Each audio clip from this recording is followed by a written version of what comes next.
Excellency the President will now wave it to all of us as the fanfare is being the most elaborate election in the country since the passing of the new constitution, it will thoroughly test the resolve of Kenyans to usher in a more democratic system. It is imperative, therefore, that all voters are properly engaged in the process and that they have sufficient knowledge to make informed choices. And we say this because it is so important that, one, we try to minimize the number of spoiled votes, because that is where you are likely to have problems. But two, as we have said, we try as much as possible to reach out to those who will need assistance. Elderly voters, for those who have been observers in these things, you find that there are elderly voters who many times don't know what to do once they have reached the polling station. And also the first-time voters, those who are going to be voting for the first time. They also need to be sensitized so that they understand the process. And that can still be done within the 2 weeks.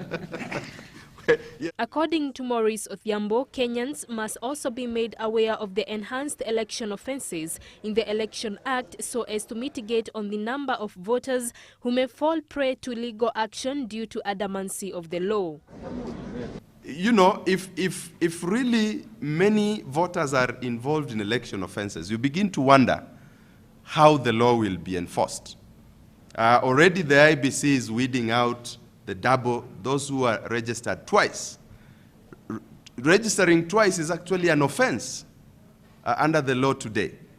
It's only that I think the IBC, because this is the first election under the new constitution, perhaps they are saying, let's give people time to acclimatize with this law properly.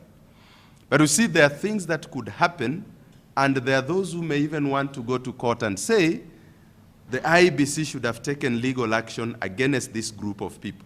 Proper infrastructure should also be created for voters with disability to allow them exercise their right to vote.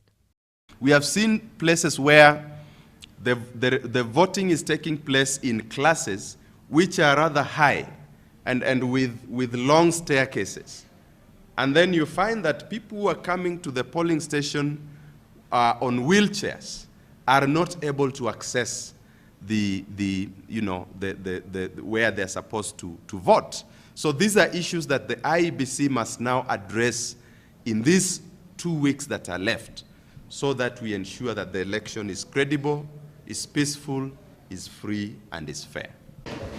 Concerning the High Court ruling on the ICC case against Uhuru and Ruto, NCSC condemned the judgment, saying it denied Kenyans clear jurisprudence on an important national issue. At this point in time, it doesn't even matter how the ruling should have gone, one way or the other. The only thing we are saying is this was a very good opportunity for the High Court to establish certain principles.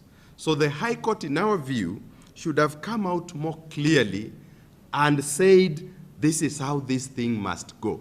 Whether it is for the litigants or against them, whether it is for the respondents or against them.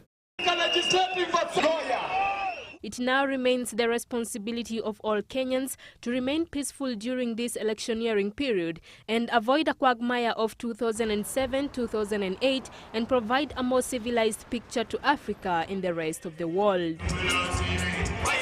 Josephine Wawera, GBS.